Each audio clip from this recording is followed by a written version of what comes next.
Terry Seattle is back doing his best to solve a new case in Netflix's improv comedy, Who Killed Santa? A Murderville Murder Mystery. Now, the special guests are Jason Bateman and Maya Rudolph, so will they make your Yuletide merry and bright? Detective Terry Seattle is on a mission to figure out who killed Santa. But here's the catch. Jason Bateman and Maya Rudolph aren't being given the script. They have no idea what's about to happen to them. Together with Terry Seattle and many surprises, they will have to improvise their way through the case, but it will be up to both of them to name the killer.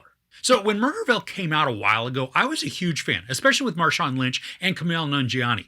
With him, we had to actually pause the improv show because I was so out of breath from laughing so hard. Now, with Jason Bateman and Maya Rudolph joining in, this hour-long special, it had me laughing quite a bit. Now, I love the premise, where the guests have zero script and really no idea what's going on, so they just have to go off of the dialogue and the clues that they're given in the moment. Now, everybody else has a script, even though it's probably a bit hard to follow exactly along since the guests can't follow the same prompts. But right from the start, the chemistry that Bateman and Arnett have from all that time doing Arrested Development, it comes into play here and makes for some awesome interactions. Bateman is sarcastic and dry with his wit, but he's really earnest most of the time, and also just playing along with the story in an effort to solve that murder mystery. When Rudolph joins in, it gets even more chaotic, and all the insanity just ramps up. She brings her own sense of comedic timing and expertise from just years of SNL, along with being just a naturally funny person. And when she and Bateman feed off each other, it was spectacular. And one of the things I love most about this show and the series as a whole is watching for who is going to break character. And there are quite a few times when characters just can't keep a straight face, and they're doing their best to hide their all-out laughter. There were scenes that were even funnier because of everybody breaking character and their reactions to stifling the laughter and the reactions. Now, the case in this one is also a fun setup because, as the title tells us, Santa dies. And while this is a ridiculous story arc, it fits so well with the tone of the show.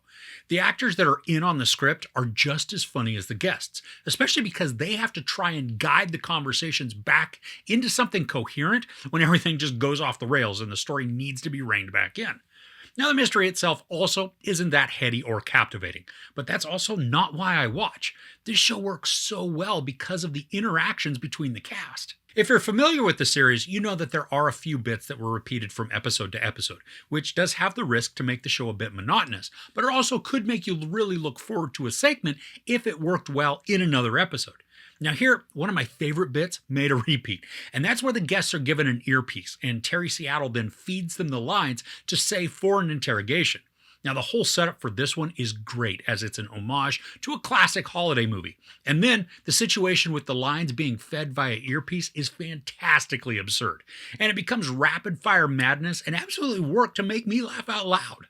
There is one part of this special that I wasn't a huge fan of, and it came right towards the end. Now, I'm not going to give details, but even though I wasn't thrilled when one thing happened, the final outcome was actually even more funny thanks to what was set up. So I can't be too disappointed, and really, I'm not. This is a quick and casual watch, but it is something that's designed to be a feel-good, laugh-out-loud break from reality. Will Arnett just crushes it at Terry Seattle, leaning very heavily into the stereotypical television cop role and then hamming it up to the fullest. His interactions with the guests is always entertaining, but with the history that he has with Bateman, this time it was hilarious. And then adding Rudolph to the mix just made it all the better. While I'm not sure this is going to become a yearly holiday watch for me, it was definitely what I needed as a break from all the heavy drama that I'd been watching. I think if you enjoy dumb comedy from witty people, and you get a kick out of watching people break character amidst just an improv session, this could really be a great choice. I'm hoping we get a lot more down the road with Terry Seattle because, while I don't necessarily care much about the cases, I can't wait to see what comes out of a guest star's mouth and then how they perform when they have zero clue to what's going on. So overall, Will Arnett, Jason Bateman, Maya Rudolph, and the entire cast of Murderville work to create a hilarious murder mystery where anything can and does happen to delight the audience. The improv is quick, confused, dumb, and most importantly, funny. And while the mystery itself isn't as interesting as it can be, the unforeseen interactions and responses are what make this comedy gold. There's no sex, kind of, but not really nudity, a lot of profanity, and then some violence. I give Who Killed Santa? A Murderville Mystery 4 out of 5 couches. So who would you like to see as a future guest star in this series? Let me know in the comments below. If you enjoyed this, please give it a like. Also, don't forget to share and subscribe. I'm Chris. This is Movies and Munchies. Thanks for couching with me.